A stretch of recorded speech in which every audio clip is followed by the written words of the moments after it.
kasih Yang Berhormat Menteri.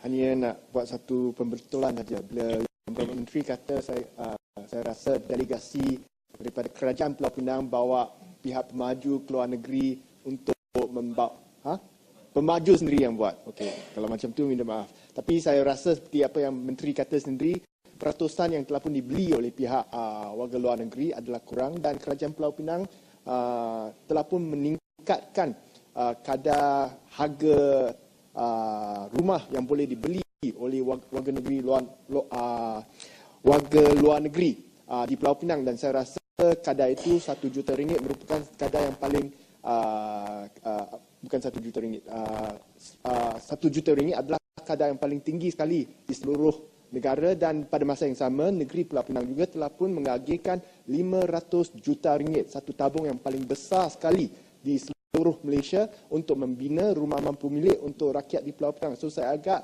perkara yang mengkritik kerajaan Pakatan Rakyat di Pulau Pinang tu tak berapa tepat. Yang Berhormat, itu tak cukup. Saya bagi tahu Yang Berhormat, antara lain kenapa Yang Berhormat memiliki kerajaan di Pulau Pinang ialah kritikan pedas terhadap parti gerakan. Antara lainnya ialah kos perumahan yang terlalu tinggi. Saya nak bagi tahu kepada Yang Berhormat, kalau Yang Berhormat ingin berminat untuk mengetahui kenaikan harga di Pulau Pinang. Di Pulau Pinang, purata kenaikan harga rumah di antara 2008 dan 2012 ialah 45%. You have not done enough, Tuan Yang di-Pertua, dengan izin. Walaupun dengan macam-macam yang dibuat. Kerana ini adalah soal prinsip. Dulu, Parti Barisan Nasional dikritik hebat oleh Parti Yang Berhormat kerana kononnya harga rumah di Pulau Pinang terlalu tinggi. Maka rakyat Pulau Pinang pun mengundilah Pakatan Rakyat. Tetapi yang jelas sekarang ini Yang Berhormat, you are one of the top. Negeri Pulau Pinang adalah yang paling tertinggi kenaikan harga rumahnya. Jadi mana janji Yang Berhormat kepada rakyat Pulau Pinang? Itu yang saya ingin katakan di sini. Jadi jadi ini belum soal cerita pasal rumah kos rendah lagi di Pulau Pinang. Oh, betul. Di Kuala Lumpur 52% kenaikan harga di antara 2008 hingga 2012. Kuala Lumpur 52%. Ya? Kuala Lumpur 52%. 52%. Ya, saya katakan top 5. Jangan cuba Yang Berhormat, kita berada di dalam sampan yang sama, bot yang sama. Kita mau mengepang masalah ini. Tetapi Pulau Pinang menggunakan isu ini sebagai politik. 2008, that was your main criteria, main antara lain dengan izin. Titiwangsa. Terima kasih, Pak Menteri. Saya mengucapkan banyak terima kasih kepada Kementerian KPKT kerana telah banyak mewujudkan rumah PPR. Tapi oleh kerana dalam bandaraya Kuala Lumpur hari ini, kita lihat bahawa permintaan hampir mencecah begitu berganda daripada keperluan yang diperlukan. Oleh kerana pemaju-pemaju swasta ni, mereka tidak berminat untuk mewujudkan atau membina rumah-rumah mampu milik ataupun rumah-rumah yang kosnya di antara 150,000 atau ke 200,000. Jadi persoalan saya, Pak Menteri, adakah perancangan khusus daripada pihak kementerian untuk mempunyai satu target dalam masa 5 tahun ini, berapa banyak rumah mampu milik ini yang boleh dapat kita wujudkan dalam wilayah persekutuan khususnya di Bandaraya Kuala Lumpur? Tuan Ketua, terima kasih Yang Berhormat Titiwangsa. Dan soalan itu sebenarnya Kementerian Wilayah Persekutuan yang lebih mampu untuk menjawab secara terperinci. Tetapi seperti mana yang kita tahu, aku janji Barisan Nasional ialah 1 juta rumah mampu milik dalam masa 5 tahun ini, dan kita jangkakan kalau 5 tahun bermakna lebih kurang 200,000 rumah mampu milik yang akan kita bina di negara kita. Untuk spesifik kepada Kuala Lumpur, saya tidak mempunyai data Yang Berhormat. Saya kira itu di bidang kuasa Kementerian Wilayah Persekutuan. Tetapi Tuan Yang di-Pertua, Yang Berhormat Titiwangsa, saya ingin menyebut ini juga, tapi terlanjur Yang Berhormat Titiwangsa berdiri tadi. Ahli Yang Berhormat Titiwangsa menyatakan bahawa jumlah permohonan untuk mendapatkan rumah sewa PPR di Kuala Lumpur telah mencecah melebihi 118,000. Mereka yang memohon bukan sahaja dari golongan berpendapatan rendah, tetapi juga daripada golongan profesional yang baru memulakan alam pekerjaan.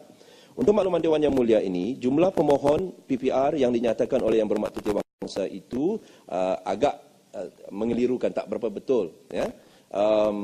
Kerana mengikut makluman yang dikemukakan oleh DBKL berdasarkan mereka yang berdaftar melalui sistem pendaftaran terbuka bagi tujuan permohonan keperluan rumah PPR di kawasan wilayah persekutuan hanyalah 23,000 sahaja. Saya nak buat pembetulan situ, Muhammad. Statistik yang kita dapat daripada pihak DBKL, 118,000 itu adalah application yang masuk kepada pihak DBKL. Tapi dalam application tersebut, DBKL mempunyai kriteria dia menetapkan siapa yang layak. Jadi daripada yang layak itu adalah 43,000 rumah yang perlu disediakan kepada orang yang layak. Oleh kerana rumah tak ada, maka application ini tertangguh. Tetapi jumlah permohonan yang datang kepada DBKL ini adalah 118,000. Ini statistik yang saya perolehi daripada pihak DBKL. Jadi mungkin statistik ini agak bercanggah dengan orang yang layak dan application.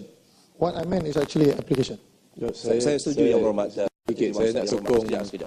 Saya setuju Yang Berhormat Titi Wangsa. Mungkin statistik itu yang mau. Dan kita mesti ingat 118,000 itu mungkin jugalah bukan orang yang betul terdesak untuk membeli rumah. Mungkin buat masa ini mereka mempunyai rumah sewa contohnya, tinggal di dalam rumah sewa, dan apabila ada sistem pendaftaran terbuka, mereka mau mencuba nasib untuk membeli rumah PPR tersebut. Rumah PPR tersebut, dan mungkin ada juga yang sekarang ini duduk dengan keluarga dan mau membeli rumah, dan kriteria-kriteria yang diletakkan oleh DBKL itu memang bersesuaian. Yang penting, saya nampak soalan ini ialah kerana pendaftaran 118,000 itu ialah datang daripada golongan-golongan muda atau profesional. Jadi mereka-mereka ini ingin memiliki rumah. Tetapi malangnya di Bandaraya Kuala Lumpur ini, setiap projek yang diluluskan ataupun yang dibina oleh private sector ini, kalau kita lihat, terutama dalam kawasan saya, kita ada hampir 10 projek iaitu melibatkan hampir 7,000 unit baru. Harga-harga mereka yang jual ini adalah 900,000 ke atas. So apa yang saya nak tekankan ialah, saya bersetuju dengan Yang Berhormat Menteri bahawa ini adalah tanggungjawab Kementerian Wilayah Persekutuan. Tapi apabila kita bincang dengan Kementerian Wilayah Persekutuan, Kementerian Wilayah Persekutuan mengatakan bahawa PPR ini dibina oleh KPKT, mereka hanya mentadbir dan mengurus. Tapi pembinaan bukan daripada pihak DBKL. DBKL cuma buat rumah perumahan awam. Tetapi hari ini tidak ada mana-mana projek perumahan awam yang dilakukan oleh DBKL kerana mereka merasakan bahawa itu adalah telah diserahkan kepada KPKT. Jadi saya berpendapat bahawa Kementerian Wilayah dan juga KPKT ini amat penting dalam pembangunan rumah-rumah mampu milik di Bandaraya Kuala Lumpur. Kerana kalau kita biarkan tanggungjawab ini kepada pihak swasta, saya tidak nampak mana-mana pihak swasta ingin membina rumah-rumah yang mampu milik ini. Boleh sedikit. Saya nak ingin sokong apa yang disebut oleh rakan saya dari wilayah persekutuan.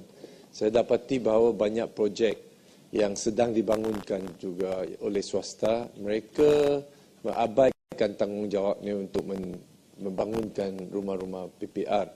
Dan banyak lagi, seperti termasuk di kawasan saya, YTL dan banyak lagi pemaju, mereka melenggarkan pembangunan PPR.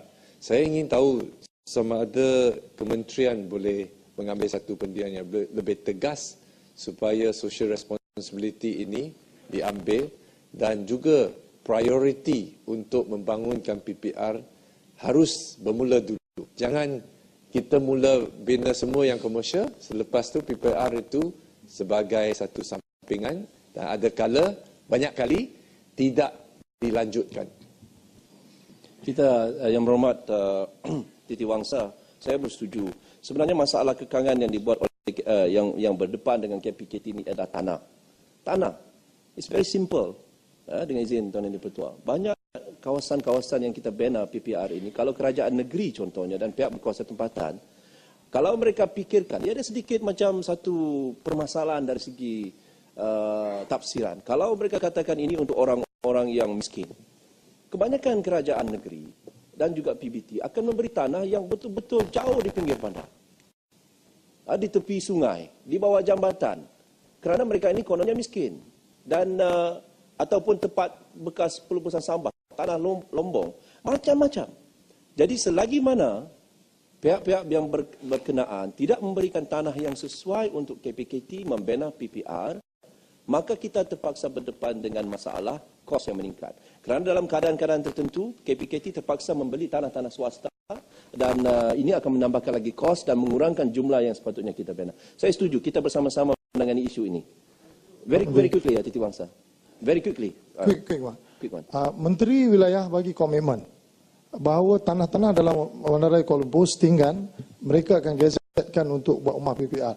Jadi kemungkinan besar kita akan datang jumpa dengan pihak menteri untuk beritahu kat mana kawasan kita dalam Bandaraya Kuala Lumpur ni, sebab dia dah bagi komitmen semalam. Jadi ini tak boleh gostan-gostan lagi dah.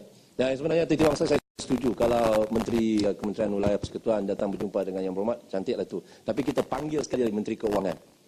Sebab ini juga ada satu komponen lagi, iaitu dari segi bajet, dan kalau Kementerian Keuangan memberikan bajet kepada KPKT, sudah tentu kita berusaha. Sedikit yang berkaitan.